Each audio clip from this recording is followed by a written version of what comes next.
วัคซีนเพื่อสังคมไทยสู้โควิดจากกระทรวงสาธารณสุข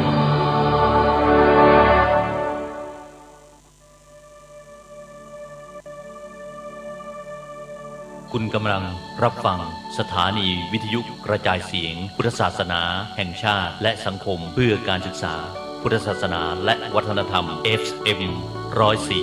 104.50 เมกะเฮิรตซ์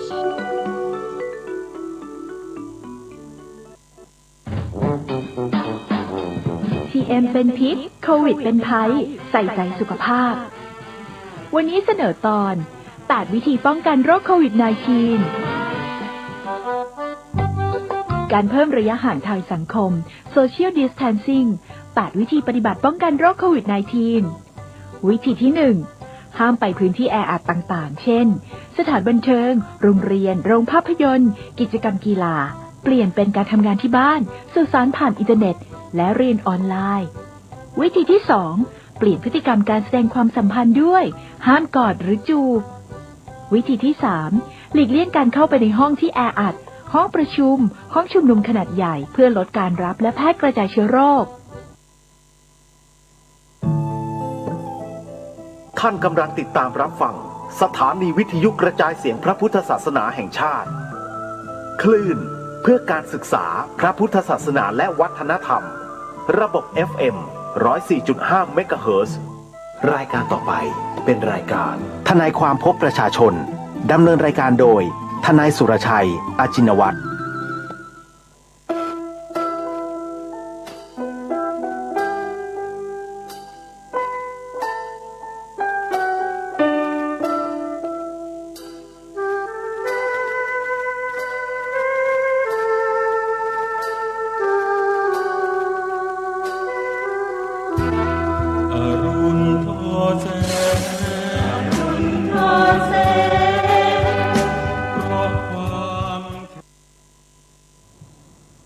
สวัสดีท่านผู้ฟังที่เคารพทุกท่านครับพบกับรายการทนายความพบประชาชนทางสถานีวิทยุกระจายเสียงพระพุทธศาสนาวัดฝายหินคลื่นความถี่ FM 104.5 เมกะเฮิรตซ์ทุกวันเสาร์นะครับ10 ถึง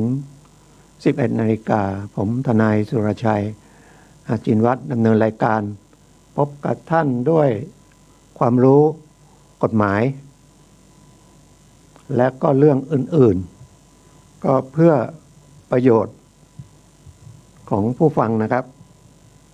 ก็นำรายการกฎหมายและอื่นๆนะทำไมต้องเอากฎหมายมาเพราะว่าทุกคนก็ต้องรู้นะครับรู้กฎหมาย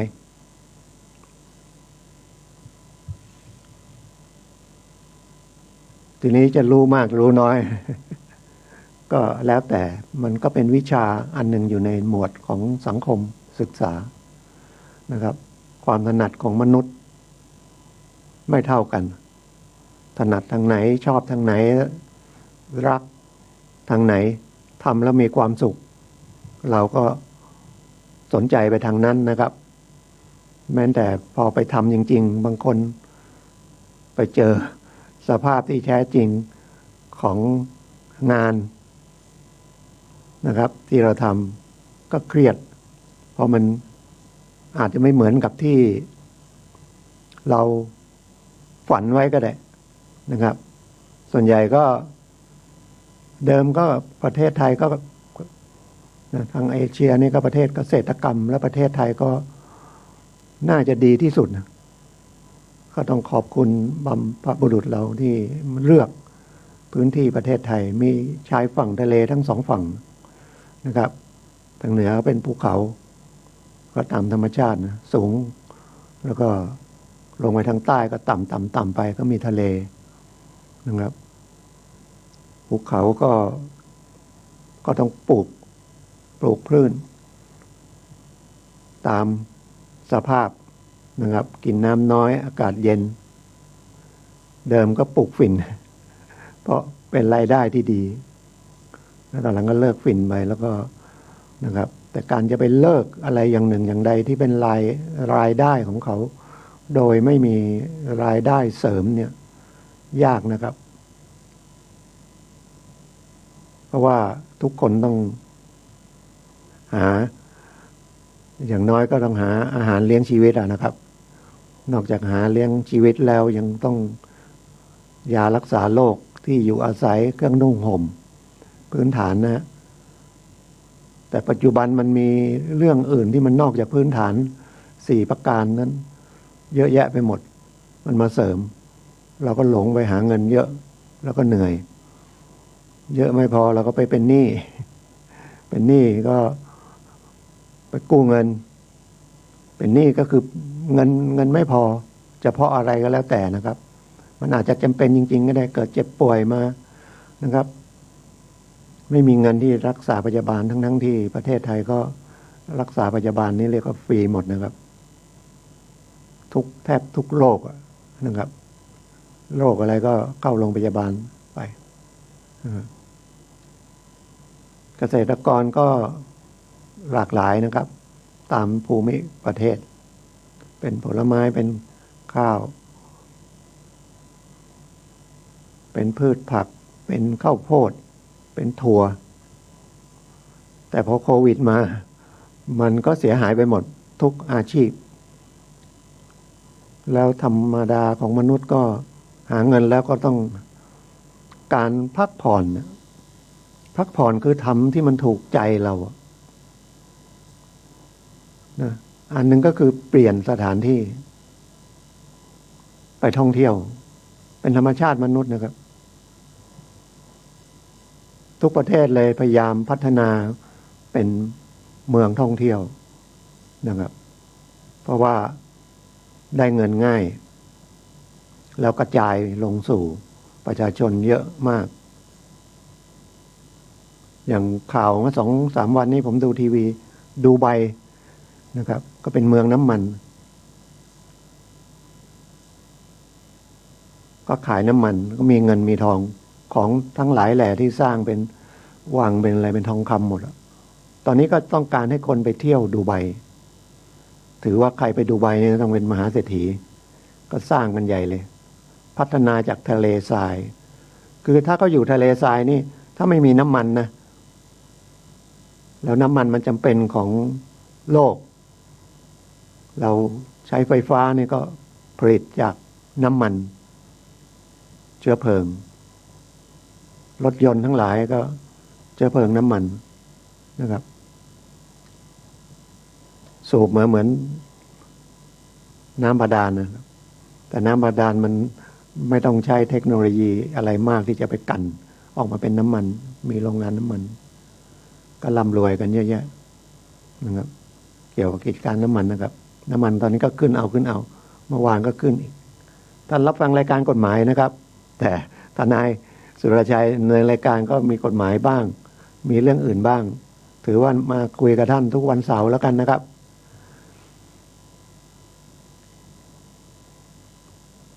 ประเทศไทยก็ท่องเที่ยวนะครับรับท่องเที่ยวจากจีนเป็นหลักญี่ปุ่นนะครับใกล้ๆเนี่ยนะครับทางยุโรปก็มาอเมริกาก็มาเพราะว่าต่างประเทศมาเนี่ยมูลค่าเงินของประเทศที่มาเที่ยวเราเนี่ยใหญ่กับเราคำว่าใหญ่คือค่ามากกว่าเงินบาทอย่างจีนนี่ก็5 บาท1 หยวนเอาคิดง่ายๆสิงคโปร์เท่าไหร่20 กว่าบาทมาเลนี่เหลือ8 บาทมั้งนะ8 บาท 9 บาทก่อนนี้10 บาทก็คือหมายว่าเขาเอามา1 เหรียญเนี่ยก็เท่ากับถ้านะครับอย่างหยวนเนี่ยก็5 เท่า10 หยวนก็50 บาทคล้ายๆก็มาซื้ออาหารเรา50 บาทเนี่ยก็จ่ายแค่10 หยวนกลับกันถ้าเราไปเที่ยวประเทศจีนเงินเราค่าน้อยกว่านะเราไป10 หยวนแล้วก็จ่าย50 บาทแล้วนะครับมันได้เร็วนะครับมาเที่ยวก็ได้ตังค์เลยนะครับโรงแรมก็ขึ้นมาเยอะแยะรถทัวร์ขึ้นมาเยอะตอนนี้ก็พยายามจะกลับมาท่องเที่ยวอีกอย่างภูเก็ตนะครับพยายามจะเปิดเพราะว่าถ้าเขาเปิดได้สักเพราะมันจะไฮซีซั่นแล้วนะครับหมดฤดูฝนไปก็คือเมื่อกี้ผมบอกว่าบรรพบุรุษมาเลือกประเทศนี้ดีก็คือมีทะเลงามนะครับ สวยงามทะเลทรายเนี่ยขาวสะอาด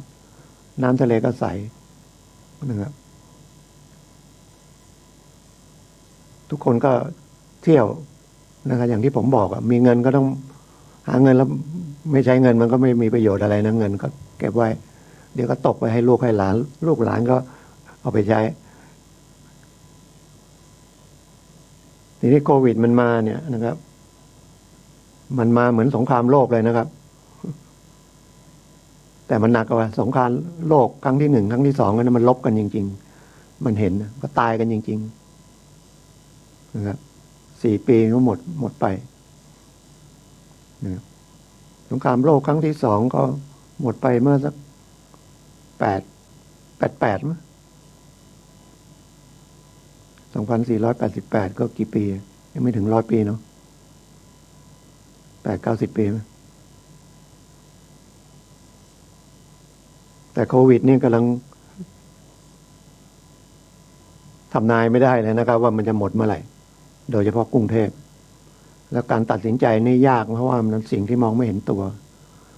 นะครับแล้วก็ต้องใช้บุคลากรที่แพทย์พยาบาลเนี่ย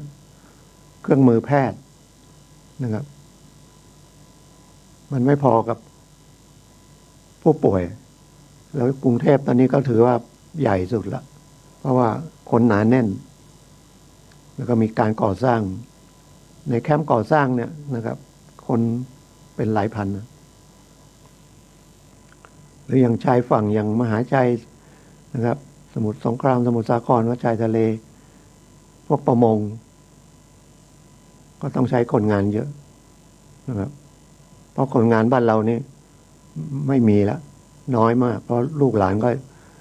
ให้ไปทำงานกินเงินเดือนเป็นราชการนะครับเป็นแพทย์เป็นพยาบาลเป็นอัยการภาคษาทนายความส่วนท้องถิ่นอะไรอีกรัฐวิสาหกิจนะครับให้ลูกเรียนหนังสือแล้วก็ให้ไปทำงานแบบนั้นแต่เดี๋ยวนี้ก็เริ่มจะกลับมาอีกแล้วเด็กใหม่ๆก็จะออกมาค้าขายนะครับขายสินค้าออนไลน์มั่งอะไรมั่งนะครับเราเรื่องกฎหมายนะครับเดี๋ยวจะว่าเป็นเรื่องอื่นการประมาททำให้คนเสียชีวิตแต่กฎหมายเขียนว่าประมาททำให้ผู้อื่นถึงแก่ความตายโทษมันไม่เกิน10 ปีแต่นี้มันมีข่าวที่ยายเลี้ยงหลานแล้วปล่อยหลานไว้อยู่2 ขวบกับ4 ขวบยังไงแล้วหลานก็ไปตกน้ำจมน้ำตายทีนี้ไม่รู้ยังไงนะครับตกใจแล้วก็เนี่ยคำว่าตกใจก็คือขาดสติแล้วก็ไปเรื่อยจะปกปิดความผิดนะครับเอาหลานใส่กระสอบไปขุดเข้าไปในไร่อ้อยไงขุดฝังมันแทนที่จะก็โทรแจ้งตำรวจนะครับมันไม่เกิดอะไรก็แล้วแต่นะครับอย่าไปปกปิด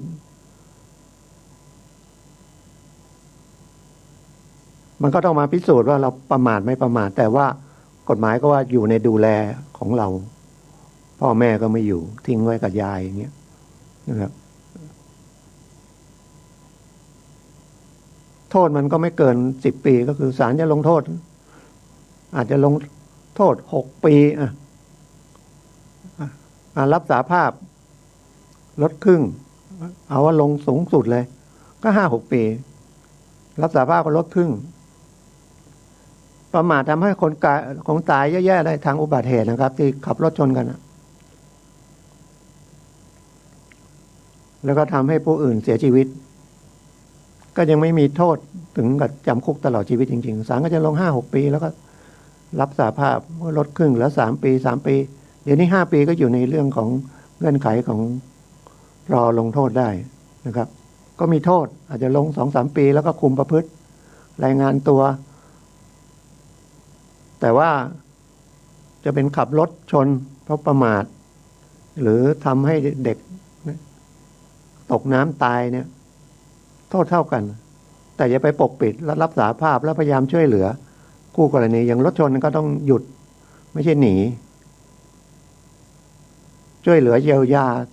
แจ้งให้เขา นะครับ ไปโรงพยาบาลถ้าตายก็ช่วยงานศพเขาแล้วก็ต้องผู้กันลงก็ต้องเสียเงินนะครับทำไมต้องเสียเงินก็หมายว่าเราเยียวยาเขาถ้าไม่เยียวยาเขาก็ฟ้องคดีอาญาไปเขาก็ขอชดเชยทางแพ่งนะครับ อย่างผมเคยนำเสนอครั้งแล้วเหมือนว่าถ้าไปชนคนอายุสัก30เสียชีวิตทำงานเดือนสัก20,000พ่อแม่ก็เป็นลูกลูกกำลังทำงานได้เลี้ยงดูพ่อแม่อยู่ลูกตายพ่อแม่ก็ถือว่าเสียหายแต่ไม่เป็นทางคดีอาญาคดีอาญาก็ตำรวจแจ้งสืบสวนส่งอัยการฟ้องรับโทษทางอาญานะเพื่อให้เกิดการเกรงกลัวจะได้ไม่ประมาทคนอื่นนะครับจะได้เห็นประมาทแล้วมันจะเดือดร้อนขนาดนี้แล้วได้ไม่ประมาทกฎหมายก็เขียนมาหรืออ้างมาคือให้เราอยู่ในวินัยนะครับอยู่ในระเบียบไม่ทำร้ายสังคมถ้าทำร้ายคุณก็ต้องโดนโทษนะครับจำคุกปรับนะครับริบทรัพย์ถึงสุดท้ายก็ประหารชีวิตถ้าโทษทำร้ายสังคมมากอย่างค้ายาเสพติดอย่างนี้ก็ต้องฟ้องเรียกร้องทางแพ่งนะครับเขาคิดเอาว่าเดือน10,000ไปอีก30 ปีเกษียณ30 ปีมันเท่าไหร่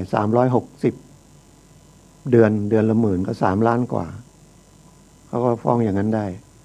นะครับ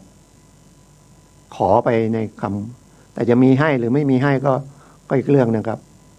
แต่ต้องเข้าใจว่าเดี๋ยวนี้ต้องโดนประมาณนี้ฉะนั้นอย่าประมาทหรือถ้ายังไงก็แล้วแต่แม้จะเป็นคนที่มีเงินมีทองขับรถแล้วก็มีเงินซื้อประกันชั้น1ได้ประกันชั้น1เขาก็มีลิมิตนะครับว่าจะใช้จ่ายเท่าไหร่เพราะเอาเต็มคุณก็ต้องจ่ายเยอะแต่เขาไม่ให้จ่ายเต็มซื้อรถมา1 ล้านก็ปีแรกก็ 80%คุณก็เสียประมาณปี20,000มั้งนะครับเบี้ยประกันปีต่อไปก็อาจจะลดทีละ10ลดไปจนถึงครึ่งหนึ่งก็อาจจะชดเชยเป็นล้านกรณีตายก็ต้องดูในกรรมธรรม์รถยนต์เสียหายก็จ่ายถ้าไฟไหม้เลยชนกันเหลวเลยซ่อมไม่ได้แล้วคุณก็ได้ตามทุนประกันอาจจะ800,000เขาเอาซากรถไป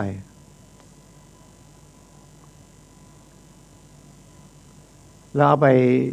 ไปฝังก็เลยไปผิดซ่อนเร้นศพอีกนะครับก็โทษมีโทษอีกแล้วทีนี้พอจับไปเนี่ยมันก็ต้องประกันนะครับก็ต้องหาเดี๋ยวนี้ประกันก็ศาลพยายามจะให้นะครับถ้าเห็นแล้วไม่หลบหนีอาจจะประกันไม่เต็มตามที่วงเงินที่เป็นเกณฑ์ไว้ก็ได้นะแต่ถ้าไม่มีแล้วตามเกณฑ์แล้วไม่มีเงินอาจจะต้องไปเช่าหลักประกันจากนายประกันอาชีพเขาว่าคิดอย่างน้อยศาลให้คิด10%ถ้าประกัน500,000คุณต้องจ่าย50,000จนคดีเสร็จนะครับแต่บางคนก็ไม่รู้เขาก็อาจจะเอาเป็นปีฉะนั้นเขาก็จะเลือกคดีเสร็จเร็วไม่เกินปีเขาก็จะรับแต่เรามาเทียบแล้วเขาก็ได้เงินไม่เยอะเท่าไหร่นะถ้าพูดกันจริงๆ10%ต่อคดีเอาถือว่าปีหนึ่งแต่ถ้าเขา6 เดือนเขาก็คุ้ม5 เดือนเขาก็คุ้มแต่คดีตอนนี้ถ้ามันช่วงวิกฤตนะครับมันก็ประมาณปีหนึ่งนะครับหมายถึงแค่ศาลชั้นต้นก็เป็นอาชีพหนึ่งนะครับหรือไม่นั้นก็อาจจะใส่กำไรถ้าเรามีที่อยู่แน่นอนแล้วก็ไม่เป็นอาจจะใส่ที่ข้อเท้านะครับ EM Electronic Monitoring ไปไหนถ้าออกไปทำงานได้ถ้าพวกทำงานเขาก็ให้ออกไปทำงานแต่ตอนเย็นต้องอยู่ในบ้านอะไรเงี้ยนะครับถ้าผิดสัญญาก็ถูกจับเขาพยายามจะปล่อย ปล่อยตัวนะครับเพราะว่ามันปัญหาโควิดเดี๋ยวเข้าไปติดโควิดหรือเอาโควิดเข้าไปติดในเรือนจำไม่คุ้มกันแต่ทั้งหมดทั้งหลายที่ผมนั่งคุยเนี่ยก็คืออย่าทำให้มันผิดกฎหมายก็คืออย่าประมาทนะครับอย่าประมาทแล้วก็มีสตินะครับอีกอันนึงนะครับเมื่อวานก็ไปนั่งที่อัยการจังหวัดลำพูนพอดีเด็กไปก่ออุบัติเหตุทำให้เจ็บสาหัสก็ลองมาจากทำให้ตายเจ็บสาหัสกฎหมายเอาไงรักษาเกิน20 วันทีนี้เป็นเยาวชนอายุ15ก็ต้องให้มีทนายหรือที่ปรึกษากฎหมายคำเดียวคนเดียวกันนะสองชื่อถ้าอยู่ศาลธรรมดาไม่ใช่ศาลเยาวชนและครอบครัวก็เป็นทนายความแต่ถ้าจะไปช่วยงานของศาลเยาวชนและครอบครัวก็เรียกที่ปรึกษาต้องอบรมด้วยนะครับแล้วก็สอบได้ใบอนุญาตหมายว่าเป็นประกาศนียบัตรเป็นทนายก็ต้องไปอบรมเรื่องเป็นที่ปรึกษา3 วันนะครับแล้วก็ไปขึ้นทะเบียนไว้ทะเบียนก็ประมาณ3 ปีนะครับขึ้นไว้ทีนี้รัฐธรรมนูญก็เขียนไว้แล้วก็กฎหมายบางกฎหมายอาญากฎหมายวิอาญาวิธีพิจารณาอาญาก็บอกว่าการสอบสวนนะครับถ้าเป็นเด็กจะต้องมี1ผู้ที่ไว้ใจจะเป็นบิดามารดาหรือญาติอะไรก็ได้ที่ไว้ใจไม่ใช่เอาเพื่อนไปนะคนไว้ใจ1 คนนักจิตวิทยาหรือสังคมสงเคราะห์อีก1นะครับแล้วก็ที่ปรึกษากฎหมายรวมทั้งคดีอาญาอื่นด้วยที่ไม่ขึ้นอาญาธรรมดาก็เนี่ยนะครับผู้ไว้วางใจทนายความไม่ต้องมีนักจิตวิทยาหรือนักสังคมสงเคราะห์เพราะว่าเยาวชนเนี่ยกฎหมายถือว่าวุฒิภาวะยังเด็กอยู่บางทีคำถามที่ถามไปอาจจะตอบเข้าใจผิดนะเดี๋ยวจะเสียหายทางกฎหมายบางทีก็ต้องให้นักจิตวิทยาถามตำรวจถามผ่านนักจิตวิทยาว่าต้องการข้อความอย่างเงี้ยแล้วอธิบายให้เยาวชนเข้าใจนะครับทนายก็นั่งดูด้วยไว้ที่ตอบไปเนี่ยมันจะทำให้ดีขึ้นหรือมันไม่ดีนะครับเหมือนรับสารภาพใช่ไม่ใช่เนี่ยระมัดระวังนะเพราะว่าการรับสารภาพในชั้นสอบสวนก็เป็นหลักฐานอันหนึ่งที่จะไปยันในศาลได้คือถ้าเรารู้เวลามีเรื่องเราก็จะสบายใจขึ้นไปครึ่งหนึ่งเอาว่าครึ่งหนึ่งแล้วกันนะความเครียดมันก็ลดไปครึ่งหนึ่งว่าถ้าเราถูกคดีอาญาจะเป็นผู้ใหญ่ก็ดีเป็นเด็กก็ดีเยาวชนเนี่ยไม่เกินอายุ18คดีอาญาก็ทำผิดต่อสังคมนะครับมีโทษจำคุกหรือปรับหรือริบทรัพย์หรือสุดท้ายถึงประหารชีวิตพวกค้ายาบ้าถ้าเป็นเด็กก็ต้องอย่างนี้เหมือนกันเยาวชนขับรถไปทำคนตายหรือบาดเจ็บสาหัสหรือไปลักทรัพย์ไปทำร้ายเขาไปรังแกเขาไป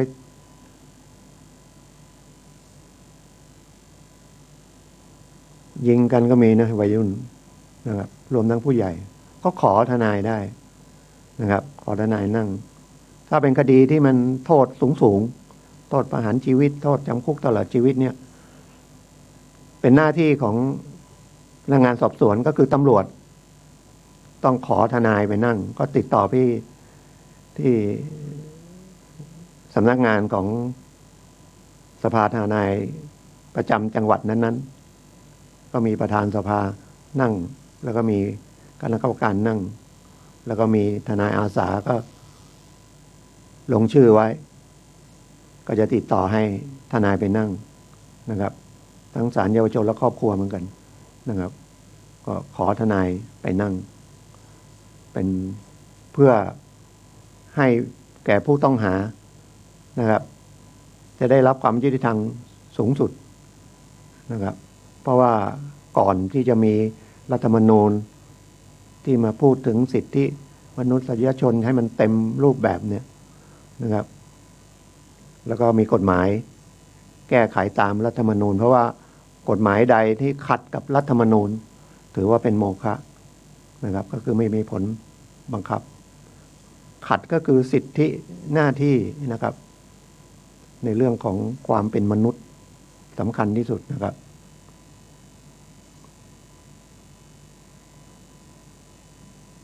ถ้าเราไม่ทราบอย่างนี้เราก็จะตกใจว่าโดนจับแล้วทำยังไงแล้วก็ยังเดี๋ยวนี้ก็มาจากรัฐธรรมนูญอีกจัดให้ทนายนะครับเดิมก็มีนั่งอยู่ที่ศาลนะครับจะเป็นศาลจังหวัดศาลแขวงศาลเยาวชนครอบครัวมีทนายนั่งอยู่ตอนนี้ก็มีทนายนั่งอยู่ที่โรงพักนะครับผมจะพูดประจำเพราะว่าจะได้จำว่าที่ผมพูดเนี่ยเวลามันถึงเวลาเกิดปัญหาขึ้นมาทางกฎหมายเนี่ยจะไปคุยกับใครเชียงใหม่มีทนายนั่งอยู่ที่โรงพักนะครับสถานีตำรวจภูธรช้างเผือก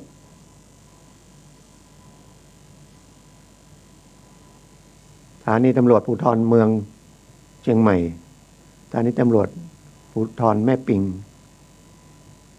ทุกวันนะครับประมาณสัก9 โมงถึง4 โมงก็แล้วกัน3 โมงครึ่งนะไปเช้าเดี๋ยวไม่เจอนะครับเข้าไปปรึกษาเลยนะครับแต่ที่ผมไปนั่งส่วนใหญ่ไม่มีใครเข้าไปถามเรื่องทนายเพราะส่วนใหญ่จะไปแจ้งความของหายนะแล้วถ้าเป็นคดีอาญาจริงเขาก็โดนคุมตัวไปละเขาก็ไม่ได้เจอจริงๆเขาร้องขอได้นะแต่บางทีคนที่ทำผิดก็ไม่ทราบว่าผมอยากคุยกับทนายหน่อยถ้าดูในภาพยนตร์ก็มีนะเขาก็แจ้งสิทธิ์อย่างเงี้ยคุณจะขอพบทนายไหมจริงๆคุยเพื่อรู้ว่าความผิดเนี่ยนะครับมันจะโดนผิดไม่ผิดที่โดนแจ้งข้อหานี่2ถ้าผิดทำยังไงโทษยังไงจะรับสาภาพหรือถ้ามันก้ำกึ่งหรือเราเห็นว่ามันไม่ได้ทำเลยนะมันก็ไม่น่าผิดข้อหานี้รับสาภาพกฎหมายก็ถือว่าสำนึกผิดก็มีการลดโทษครึ่งหนึ่งนะครับอย่างน้อยๆก็ครึ่งหนึ่งแต่ถ้าเคยกระทำความผิดมาแล้วก็เพิ่มโทษเหมือนกันไม่เข็ดหลาบพ้นโทษมาไม่ถึง5 ปีทำผิดอีกเพิ่ม1 ใน 3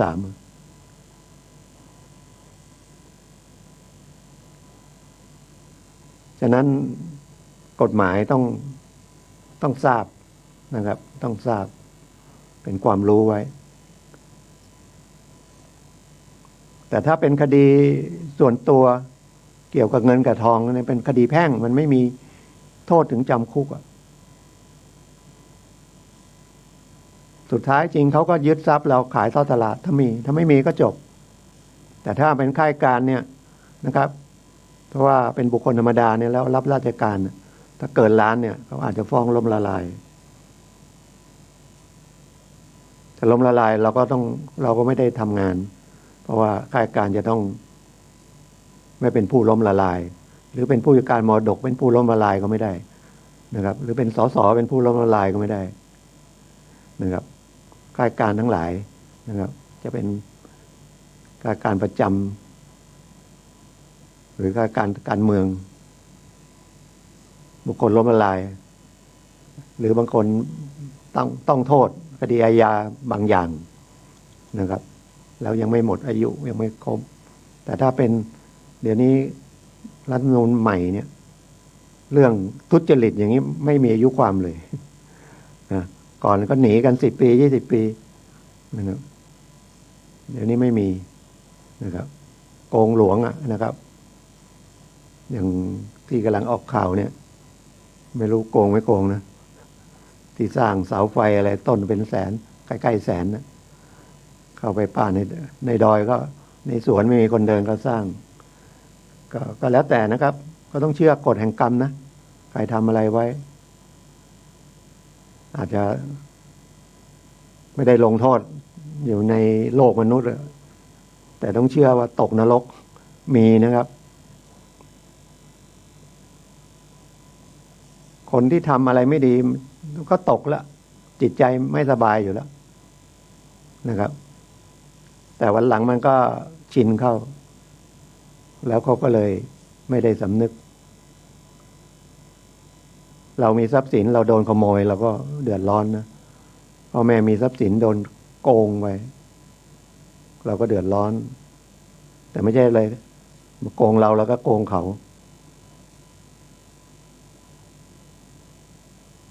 มีไปแจ้งแจ้งความหลายรายแล้วเข้าไปใน Facebook แล้วก็ไปเห็นเขาให้กู้เงินอันนั้นอย่าทำเลยนะครับถ้าทำก็โดนหลอกเงินบางทีเขาก็ใส่เหมือนกับธนาคารไม่มีปล่อยเงินกู้ผ่าน Facebook นะหรือเห็นเป็นบริษัทที่ให้สินเชื่อต้องไปหาเขาที่สำนักงานนะครับที่ผมเรียกว่าที่ปล่อยสินเชื่อด่วนๆอะไรทั้งหลายอยู่ในตึกแถวผมเรียกธนาคารตึกแถวเอารถเครื่องไปจำนำเอาทะเบียนรถไปจำนำเลยนะครับหรือเอาโฉนดที่ดินไปจำนองนะครับดอกเบี้ยแพงหน่อยแต่ถ้ามีเครดิตดีเราเคยเป็นลูกค้าธนาคารก็กู้ธนาคารนะครับจะเป็นธนาคารออมสินเป็นธกส.เกษตรกรหรือเป็นกู้บ้านก็เป็นธนาคารอาคารสงเคราะห์แต่ถ้าเข้ามาในมือถือนะครับหลอกนะครับขายของก็ระวังนะครับโดนหลอกเสียเงินเปล่ากู้ยืมกันในนั้นให้เรากู้มั่งชวนเราลงทุนมั่งเดี๋ยวมันก็ขึ้นมาชวนไปเล่นการพนันมั่งจะบอกรัฐบาลปราบไม่ได้เหรอเจ้าหน้าที่ก็ดูแลไม่ไหวเราต้องระวังนะครับเราอย่าไปพึ่งพาว่าของหายแล้วเดี๋ยวตำรวจตามให้ได้ตำรวจก็โดนนะครับสมัยก่อนนานแล้วนะครับภาคษาย้ายมาลำพูนบ้านพักภาคษามันก็ขึ้นขโมยก็ขึ้นนะครับไม่เกรงกลัวแล้วเราต้องดูแลตัวเองก่อนนะครับอย่าประมาทมีทรัพย์สินเราก็ต้องรักษานะครับอย่าไปหวังว่าจับได้เขาก็ไม่มีของแล้วไม่มีของแล้วก็ทุกอย่างที่มันเกิดก็คือความโลภของเราเองอยากได้ของถูกเนี่ยความโลภอยากเสียภาษีน้อยๆอยากได้ของแถมซื้ออย่างได้อย่างโฆษณาในทีวีของมันจะใช้ได้ตามราคาไหมถูกเหลือเกินนะครับค่าโฆษณามากกว่าค่าสินค้าไหมแล้วเราก็ไปซื้อใช้ไม่ใช้จำเป็นไม่จำเป็นก็ยังไม่รู้นะครับ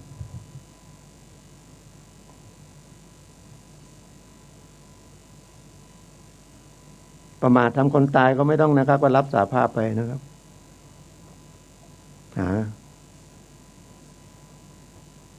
หรือถ้าถูกคดีอาญาก็พึ่งพาขอทนายความนั่งได้หรือยังไม่มีเรื่องยังไม่ถึงเรื่องหนักอยากปรึกษาก็ทนายก็นั่งโรงพักนั่งที่ศาลวันทำงานนะครับโรงพักนี่ทุกวันเสาร์อาทิตย์ด้วยนะครับวันหยุดนะครับเพราะนั้นมีรายหนึ่งตอนนี้ผมยังไม่สบายใจเลยช่วยเหลือเขาไม่ได้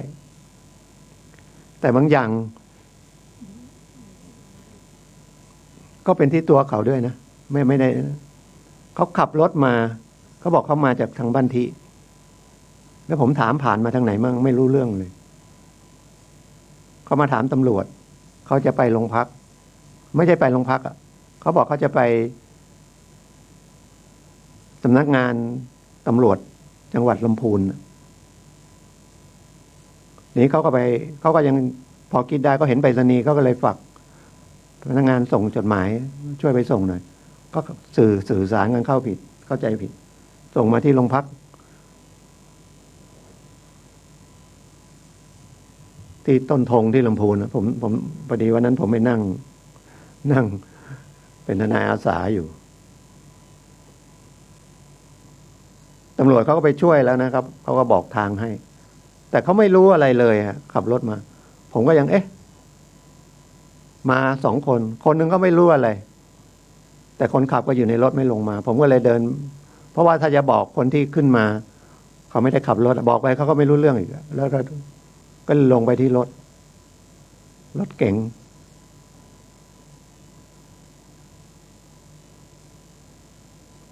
ผมก็เปิดประตูจะคุยกับคนขับด้านเขาจอดข้างถนนก็เปิดโอ้ไอ้ที่นั่งข้างคนขับเนี่ยเศษทิชชู่เต็มเลยแล้วตัวเขาเนี่ยคนขับเป็นผู้หญิงใส่ออกซิเจนอยู่ถังออกซิเจนอยู่ข้างหลังแล้วคนมาด้วยก็ผู้หญิงอายุมากหน่อยนั่งข้างหลังแล้วไปไหนไม่รู้เลยเขาบอกเขาไม่ใช่คนไม่ใช่คนลำพูนมันจะคนลำพูนหรือไม่คนลำพูนมันก็เลยบอกไม่ถูกบอกทางไม่ถูกจะให้เขาไปแล้วลำพูนเมืองมันก็บอกยากหรืออย่างเชียงใหม่บางทีผมก็ยังขับรถหลงนะครับทำไปนะแต่เราก็ต้องจำหลงจริงๆเราต้องถามนะครับผมไม่รู้จะบอกไงเราบอกเขาบอกเขารู้ลานเจ้าแม่ผมว่าไปที่ลานเจ้าแม่แล้วเลี้ยวไปทางขวาก็บอกได้แค่นั้นแล้วถ้าไปไม่ถูกก็ถามต่อไปเรื่อยๆไม่รู้เขาจะได้ไหมไม่สบายใจนะครับช่วยเหลือคนไม่ได้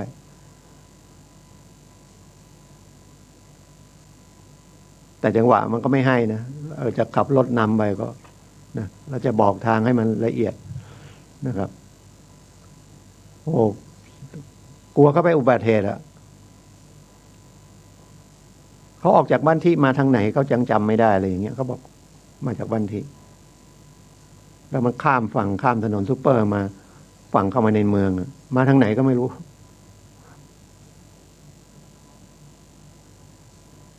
ป่วยด้วยโอ้เนี่ยสงสารกลับนึกไปถึงว่าไอ้ครอบครัวเขายังไงเนาะแต่เราก็ต้องฝึกตัวเองไว้นะเราจะไปพึ่งพาคนอื่นไม่ได้พึ่งพาได้เราต้องมีอยู่ในตัวด้วยพอสมควรนะไม่นั้นไม่รู้นะครับบางทีคนโทรมาถามว่าไปทางไหนเนี่ย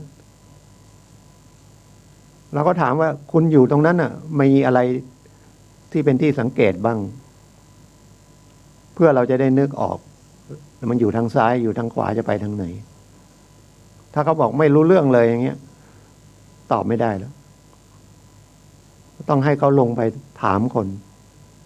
แล้วก็ไปถามคนก็ต้องคนที่บอกเป็นอีกบางคนบอกทางไม่เป็นนะเขาชินนะครับเขาออกจากบ้านมาก็ออกไปกลับเข้าบ้านแต่ไปถามบ้านเธออยู่ทางไหนฉันจะไปหาบ้านซอยเท่าไหร่อะไรเขาไม่ได้สังเกตซอยนะครับเขาไม่รู้ว่าเข้าไปเท่าไหร่เขาเข้าออกประจำทุกวันเขากลับบ้านเองได้แต่บอกคนอื่นไม่ได้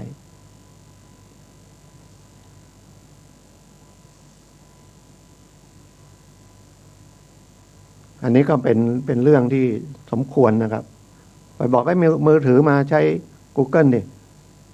ผมยังใช้ไม่ถนัดใช้เลยผมยังมีแผนที่ติดไว้ในรถยนต์ด้วยไม่ดีก็ต้องถามนะอย่าไปไม่นั้นมันจะหลงไปเรื่อยไม่อายนะครับถามแต่ต้องถามคนที่เขารู้ทางก็อาจจะถามคนขับ มอเตอร์ไซค์มันก็จ้างเขานำทางบ้านเรามันมีแท็กซี่นะมีมอเตอร์ไซค์รับจ้าง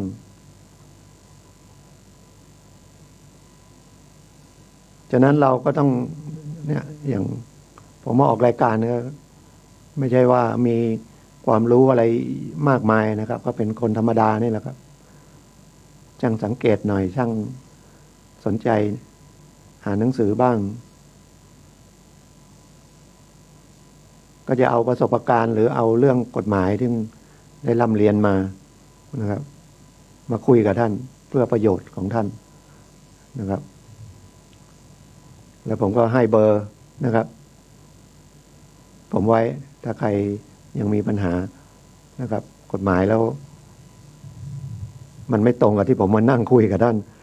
ก็โทรได้นะครับยังใช้เบอร์0896355649เพื่อนะครับบรรเทานะครับให้ความเครียดได้บ้างหรืออาจจะเครียดมากก็ได้นะทนายคุยอะไรไม่รู้เรื่องเลยนะครับก็เจรจาไปเจรจามามันก็น่าจะรู้เรื่องอย่างอาทิตย์ที่แล้วก็แม่เขาโดนฟ้องคดีนะครับเขาก็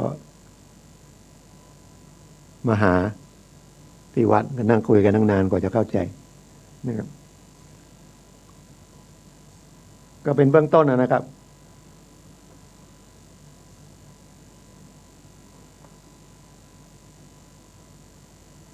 โควิดกรุงเทพนี่มันเยอะจริงๆนะมันก็ต้องเป็นกำหนดเป็นจุดๆอ่ะนะอย่าไปปิดประเทศเลยไปปิดกรุงเทพเลยอย่างนี้ไม่ได้ขอให้เป็นจุดๆก็พยายามจะจุดอย่างจุดที่แรงงานอยู่ก็นะเหมือนสมัยก่อนตรงมันขึ้นตอนแรกที่มหาชัยอ่ะโอ้โรงงานเยอะแยะเลยเป็นแหล่งประมงใหญ่อ่ะชาวประมงคนแรงงานเป็นล้านวะแล้วโรงงานอุตสาหกรรมอีกนะครับหลายล้านก็ปิดเป็นจุดๆนะตอนนี้ก็สงสารใครกันหมอพยาบาลผู้ทำงานเกี่ยวกับโรงพยาบาลทั้งหลายนะครับลบกันไม่เลิกเหนื่อยจริงๆนะครับฉะนั้นทุกคนยังไม่ได้ฉีดวัคซีนมีสิทธิ์ฉีดได้รีบไปเลยครับลงทะเบียนไว้เขาได้จัดวัคซีนมานะครับฉีดถือว่าช่วยตัวเองด้วยช่วยครอบครัวด้วยเราฉีดโอกาสเป็นก็น้อยหรือเป็นก็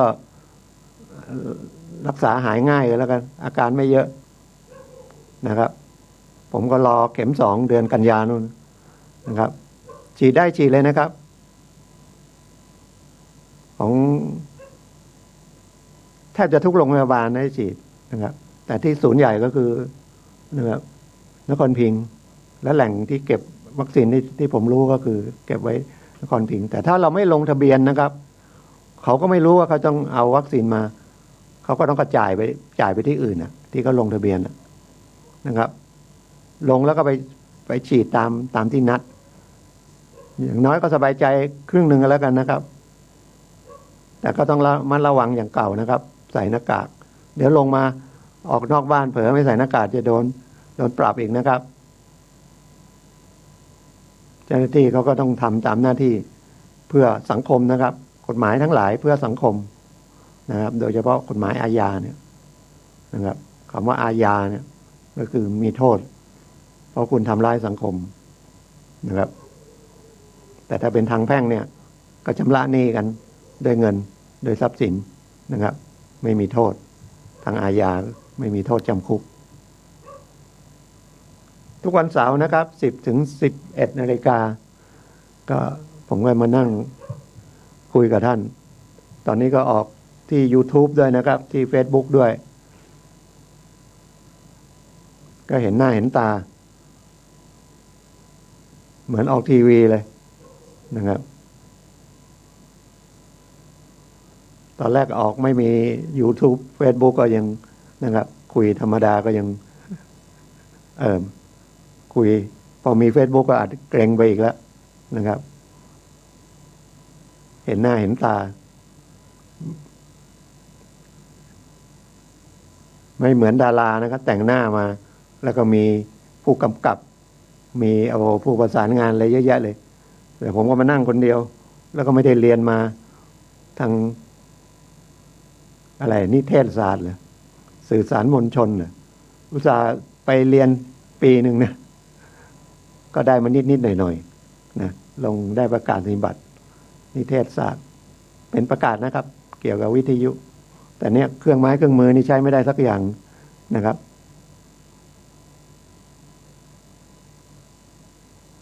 แต่ก็ยังดีว่าท่านพระครูวิศวัตรผู้อำนวยการสถานีก็ใจรักนะเครื่องเพียบท่านก็ควบคุมดูแลการกระจายเสียงของสถานีวิทยุ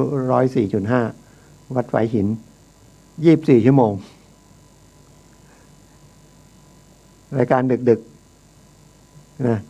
ก็คนติดเยอะนะเดี๋ยวเฮี้ยนนอกจากนั้นก็เป็นรายการธรรมะนะมีรายการกฎหมายมีรายการเกษตรของอาจารย์พิชัยมีรายการหมอไหมไม่มีเนาะจะหาหมอที่ไหนมาออกก่อนมีสัตวแพทย์ก็ไม่ย้ายไปละไปอยู่ขอนแก่นดร.จุลีพรบางทีมีความรู้นะครับแต่ว่าเวลามาเจอไมค์เนี่ยมันคุยไม่ออกแล้วผมก็ไม่ได้เอาอะไรมาอ่านผมก็เขียนหัวข้อมาแล้วก็พยายามพูดให้เข้าใจง่ายๆนะครับแล้วก็พอท้ายๆก็ถือว่าแบ่งปันอย่าว่าเป็นธรรมะเลยนะครับเตือนใจเพราะคนเรานี่ก็ประกอบด้วยร่างกายและจิตใจมีสองส่วนนี่เท่านั้นนะร่างกายก็เป็นเครื่องมือของจิตใจนะครับแต่ถ้าเราไม่ได้ศึกษานะครับศึกษาคือศึกษาจากพระธรรมคำสั่งสอนขององค์สัมมาสัมพุทธเจ้าเนี่ยพระพุทธเจ้าเนี่ยนะครับท่านก็เอาเรื่องของธรรมชาติเนี่ยมาคุยมาแสดงแล้วจริงๆถ้าไม่ต้องไปจำศัพท์บาลีอะไรนะโกรธดีไหมเราก็รู้คำว่าโกรธท่านก็บอกเป็นไฟนะโกรธเดือดร้อนไหมเราเดือดร้อนปุ๊บแล้วเราระบายความโกรธยังไงแล้วก็อยากให้คนอื่นโกรธนี่มันเห็นชัดโกรธมันขึ้นเร็วลงเร็วนะครับร้ายแรงขึ้นโกรธพอไปทำคนอื่นเขาด่าเราก็ด่าเขาจะให้เขาโกรธเหมือนกันถ้ามันผิดศีลธรรมอย่างเดียวมันก็ไม่เท่าไหร่กฎหมายมันก็เอาจากศีลธรรมมาเอาคุณไปตีเขาคุณไปด่าเขาคุณก็ผิดหมิ่นประมาททำร้ายร่างกายโดนปรับถ้าร้ายแรงก็ลงจำคุกร่างกายมันฝึกเพื่อออกกำลังกายได้นะให้ร่างกายแข็งแรงมีภูมิต้านทานโรคนะแต่จิตใจเนี่ยเราไม่ค่อยได้ฝึกเขาจริงๆมันต้องฝึกจิตใจนะที่เราอ่านหนังสือได้ก็เพราะจิตนะครับเราเห็นตัวหนังสือเราจำได้แล้วก่อนจำไม่ได้นะกอไก่ขอไข่เนี่ยแล้วเราก็มาเรียนหนังสือครูบาอาจารย์ก็มีพระคุณกับเราพ่อแม่ก็มีพระคุณกับเราให้เราเกิดมาแล้วก็กอไก่ขอไข่พอเห็นกอไก่เราก็ได้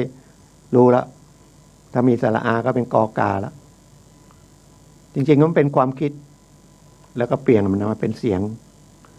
แต่ถ้าตัวหนังสือมันก็คือเป็นตัวอักษรที่เก็บเสียงไว้ในตัวหนังสือ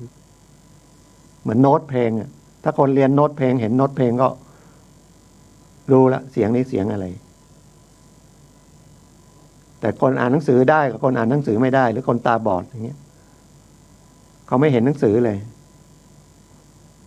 เขาก็ไม่มีสัญลักษณ์แห่งเสียงที่เป็นตัวหนังสือ คนไม่ได้เรียนหนังสือก็ไม่รู้อ่านหนังสือไม่ได้อย่างภาษาไทยเราเรียนภาษาไทยบาลีเราไม่ได้เรียนเราก็อ่านบาลีไม่ได้ไม่ได้เรียนภาษาอังกฤษไปเรียนภาษาฝรั่งเศสก็เห็นแล้วก็ไม่รู้นะคนไทยก็เรียนภาษาอังกฤษนะก็ A B C D นะเห็นศัพท์เห็นอะไรก็ไม่ได้ถนัดไม่ได้ใช้บ้างก็ไม่ได้หรือศัพท์ภาษาไทยบางทียากๆก็เขียนไม่ถูกนะครับหรือการพูดมันก็ต้องอบรมเหมือนกันพูดยังไงสื่อสารยังไงสร้างความเข้าใจสำคัญอีกอันหนึ่งการฟังยังไงสื่อสารกันให้เข้าใจมันต้องพัฒนากายไปด้วยนะครับและพัฒนาใจก็คือฟังธรรมะนั่นแหละครับฟังบ่อยๆก็จะเข้าใจนะครับถ้าทางกายก็ศีล 5ทางกายก็กายกับวาจาสมัยก่อนคนก็กลัวบาปจริงๆนะครับมันก็เลยสังคมก็ไม่เดือดร้อนมากแต่ยุคปัจจุบันมันวัตถุมันไปเยอะแล้วเราก็ต้องการเงินเพื่อจะซื้อวัตถุแล้วเราก็หลงว่าวัตถุนั้นน่ะช่วยให้เรามีความสุขมันใช่ไหมซื้อรถมาได้รถมาผ่อนรถใหม่ๆมันก็ยังโอเคนะผ่อนไปผ่อนมารถก็เก่าลงอยากเปลี่ยนใหม่ก็ผ่อนอีกเสื้อผ้าเห็นสวยๆใส่จะให้คนอื่นมาชมเราว่าสวยว่างามเขาจะชมไม่ชมก็ไม่รู้เสื้อมันไม่รู้เรื่องอะไรนะครับไอ้เราก็ไปคิดเอาเองว่าไอ้เสื้อเนี่ยถ้าเรามาใส่แล้วมันดีเราเชื่อโฆษณายังเป็นยี่ห้อด้วยเขาอวดกันก็ถ้าเกินฐานะเกินจากรายได้มันก็เป็นหนี้พอเป็นหนี้แล้วมันไม่ใช่มีแต่ต้นมีดอกอีกทีนี้เราไปแล้วนะครับความทุกข์มันจะเกิดขึ้นเรื่อยๆเขาบอกว่าหนี้เป็นหนี้ทุกข์อย่างยิ่งอะไรไม่ว่าคนค้ำประกันนี่ไม่ได้เป็นหนี้ด้วยแต่ไปร่วมรับผิดในหนี้นั้นก็เป็นค้ำประกันนะครับฉะนั้นระมัดระวังนะครับคนค้ำประกันนะครับไม่ควรเซ็นเลยนะครับผมจะคุยประมาณนี้นะอย่างอาทิตย์ที่แล้วก็คุยเรื่องค้ำประกันคนเดือดร้อนอ่ะเดือดค้ำประกันเขาไม่ได้อะไรเลยเสียเพื่อนอีกไม่ช่วยซะดีกว่าช่วยอย่างอื่นดีกว่าคนให้ยืมเงินอย่าไปหวังดอกเบี้ยเสียหายมาเยอะแล้วนะครับ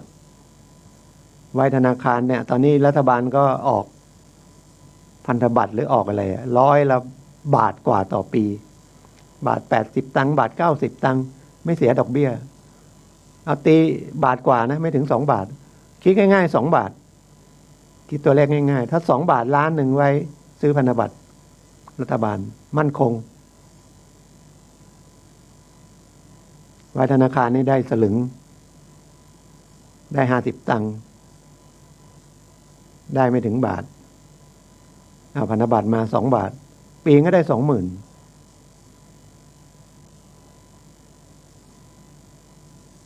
ทีนี้เราก็อยากได้มากกว่าคนก็มาชวนให้เดือนละ10,000โอ้โหเดือนละ10,000ปีก็ได้120,000ได้ตั้ง100,000น่ะ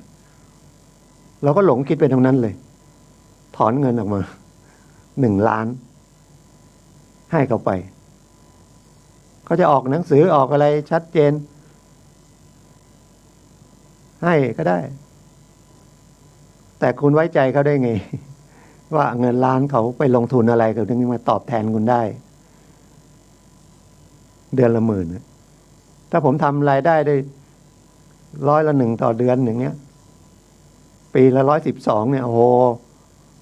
รวยไม่รู้เรื่องครับแล้วผมจะไปชวนใครทำไม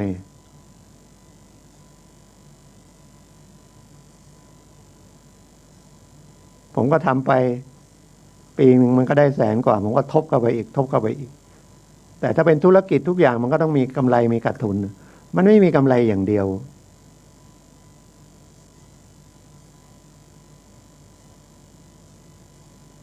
มันจะกำไรอย่างเดียวยังไงที่เห็นก็คือที่ดินบ้านที่ดินแต่ต้องนะราคามันขึ้นหรือว่าเงินมันลดไม่รู้นะบ้านสมัยก่อน2 ล้านก็ย่อแพงแล้วนะเดี๋ยวนี้ก็น้อยๆก็3-4 ล้านแล้วที่ดินก็ขึ้นไปเรื่อยจากตารางวาไม่เท่าไหร่ตารางวาละ100เป็นพันเป็นหมื่นเป็นแสนเป็นตารางวาเป็นล้านแต่หมายว่าเราต้องมีเงินไม่ใช่เอาไปกู้เงินมาแต่ถ้ากู้เงินมาลงทุนที่ดินยังโอเคนะ เอาที่ดินนั่นจำนองเรามีเงินดาวหน่อยสะสมที่ดินก็มีโอกาสนะครับมีโอกาสมีคนหนึ่งนะก็ไปที่บ้านซ่อมแซมเล็กๆน้อยๆเขาก็มาช่วยจ้างเขาก็มาคุยเขามีที่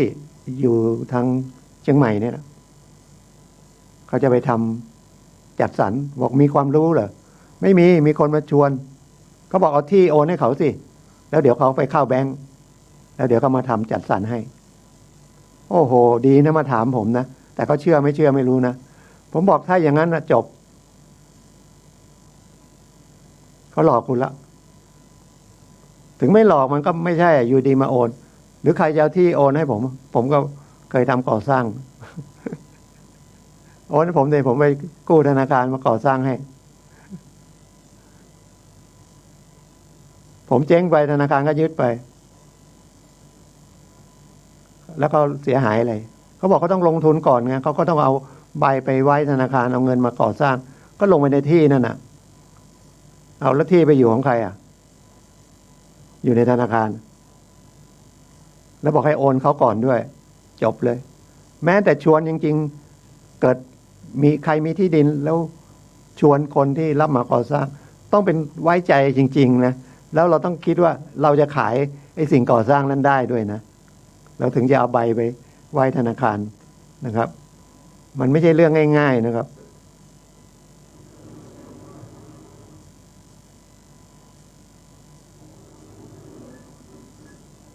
แต่ที่เขาทำสำเร็จเนี่ยหนึ่งเขาก็รู้ว่าที่ดินตรงนี้จะสร้างได้แล้วก็มีเครดิตเขาเอาไปเข้าธนาคารนะครับเขาก็ซื้อเลยเรามาจัดสรรเลยแต่ที่มันล้มลุกคลุกคลานก็มีเยอะแยะนะครับมันไม่ใช่ของเล่นถ้าเราไม่ถนัดอะไรอย่าทำเลยนะครับเดี๋ยวรายการต่อไปก็เป็นพลังแห่งชีวิตของอาจารย์สุนัยนะครับยังใกล้เวลาแล้วท่านวันนี้มาหรือเปล่ากายกับใจนะครับต้องอบรมนะครับถ้าไม่พัฒนาใจเนี่ยมันก็ทุกข์เพราะเราไม่รู้กฎของธรรมชาติตัวหนึ่งนะครับอันนี้จังทุกขังอนัตตาสำคัญสุดทุกอย่างมีเปลี่ยนแปลงนะครับถ้าเรายังไปยึดว่ามันไม่เปลี่ยนแปลงพอมันเปลี่ยนแปลงเราก็ทุกข์นะครับท่านอาจารย์ตุนัยมาแล้วเดี๋ยวผมต้องขอจบรายการก็ทุกวันเสาร์นะครับพบกันรายการทนายความพบประชาชนก็ขอทุกท่านโชคดีนะครับพบกันใหม่วันเสาร์หน้าสวัสดีครับ